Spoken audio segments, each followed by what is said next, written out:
जय श्री कृष्ण दोस्तों, मैं रेखा अपने YouTube चैनल भक्ति ज्ञान सागर में आप सभी माताओं बहनों का फिर से एक बार स्वागत करती हूँ।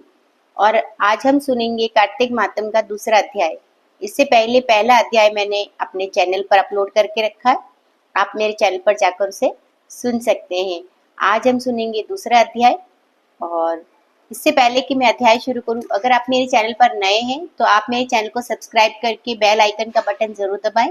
इससे आगे आने वाले सभी व्रत त्योहार के नोटिफिकेशन सबसे पहले आपके पास पहुंचेंगे। तो चलिए शुरू करते हैं दूसरा अध्याय। श्री कृष्ण भगवान बोले, हे प्रिय, जब गुणवती ने राक्षस द्वारा अपने पिता और पति का मरना सुना तो दुखित हुई और रुदन करने लगी। हे स्वामी, हे पिता, आप मुझे छोड़कर कहाँ चले गए? मैं आपके बिना क्या करूं? अब मेरे भोजन वस्त्र प्रबंध कौन करेगा? अब मैं किसकी शरण लूं? विधाता का मेरे ऊपर कोप हुआ, अब मैं कैसे जीऊं? श्री कृष्ण जी बोले, कुकरी के समान विलाप करती हुई हवा से हिलते हुए बेल के पत्ते का तहर कांपती हुई पृथ्वी पर गिर पड़ी। थोड़ी देर में सावधान होने पर फिर विलाप करने लगी और शोक समुद्र में डूब गई।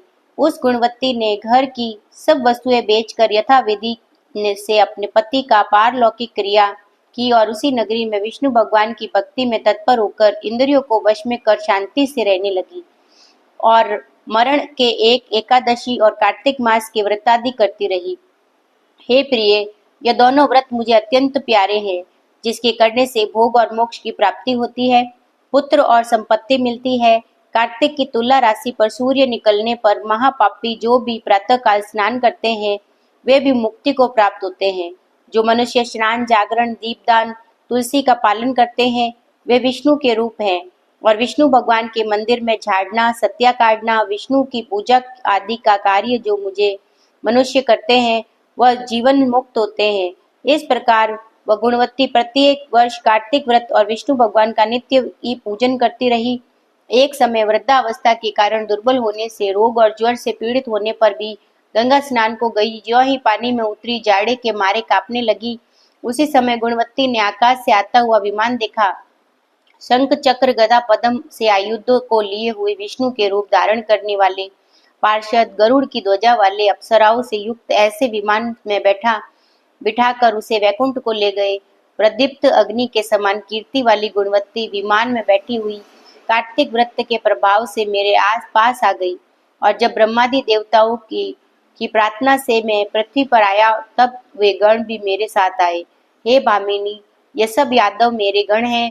तुम्हारे पिता देव शर्मा भी इस जन्म में सत्राजित हुए और तुम्हारे पति चंद्र शर्मा इस जन्म में अक्रूर है। और वे देवी, तुम वही गुणवती हो जो कार्तिक के स्नान के प्रभाव से मेरे लिए अत्यंत प्रिय हो। तुमने तो मेरे मन मंदिर के सामने तुलसी का बगीचा लगाया और उसी से यह कल्प वृक्ष तुम्हारे आंगन में है।